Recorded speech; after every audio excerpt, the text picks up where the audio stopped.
Good morning, Facebook world. Hope you are well. Happy Monday. I love Mondays, one of my favorite days of the week. And if you're in another part of the country or the globe, hope you are still having a fantastic weekend. So today's episode, Annihilating Anxiety, episode 19. Hope you're enjoying the series so far. Thank you so much for all the comments and all the people reaching out. Really appreciate the support and the love.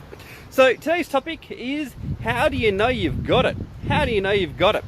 Because when I was traveling through my anxiety period, there was probably a big part of me that was denying it. And I don't know, anyone watching this live could be in a similar place. You know, you may have the symptoms, but you just don't want to accept that that's really going on for you.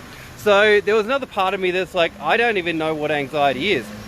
And I just thought it was like a little bit of extra worry or people stressing out too much.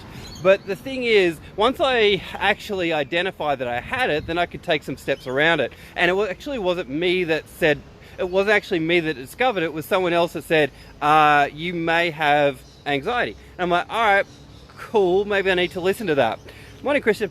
And it was a big discovery and I guess a big awakening for me, because I didn't really see what was going on for me as an episode of anxiety. You know, I'd seen other people talk about it. I'm like, yeah, that'll never happen to me, whatever. But my friend pointed out to me that I actually was demonstrating or showing three big signs and symptoms of anxiety. Number one, I was always bitching, moaning and complaining, and that was a surface level one. But on the physical level, I often had dryness in my mouth. I don't know if anyone can relate to that one.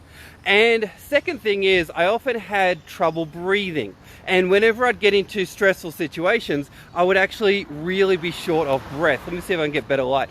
I was always getting really short of breath. Now, I just thought that was my asthma, and I just thought, you know, that was just part of who I am, and I typically get short of breath. But I wasn't actually realizing that what the stimulus for that shortness of breath was all around me. And when I started to notice, when I walk into that situation, I get shortness of breath, right? So the first one was definitely dryness of mouth. The second one was shortness of breath. And the third thing that I noticed when I was traveling through my anxiety was I really had tightness in my chest. And for me, that was like, all right, maybe I'm getting old, maybe I've got a heart attack coming on or something like that. But those are the three big symptoms that I mentioned to someone, and someone said, dude, you probably got anxiety. I'm like, no way. He's like, yeah, you better go check that out. And the thing was, the natural tendency for a doctor is that they're going to prescribe medication and pharmaceuticals for that. Myself personally, I've traveled down that road, but I've also traveled down the natural road as well. And I certainly got a lot better results from investigating the natural road, and was able to travel through it, and now I hardly ever get it, which is great. And the unfortunate thing is, when the doctor prescribes the pharmaceutical, often the symptoms can actually get worse, and it can bring on headaches and things like that. So my biggest advice is, if anyone's ever looking to go down the pharmaceutical road, if you need to, fine, do it. But please, please, please make sure that you ask the questions, what are the side effects? Because you've got to be aware of what the side effects are.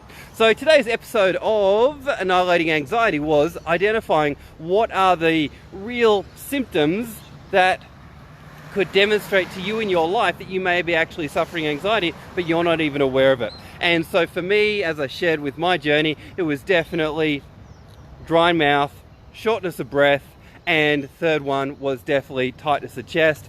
And really big part of educating myself was starting to see what are the environmental stimulants that actually create the anxiety for me. And there was certainly some people that I was hanging around with, some situations, some topics that I would talk about or be influenced by or expose myself to that would heighten that anxiety. So really, if you want to push through the anxiety, you've got to start to become self-aware. And self-awareness is definitely one of the critical things that you need to develop as you travel and master your mindset in the mental space. So I hope that was helpful. Hope you have a fantastic week, and I'll see you on tomorrow's episode of Annihilating Anxiety. Bye for now.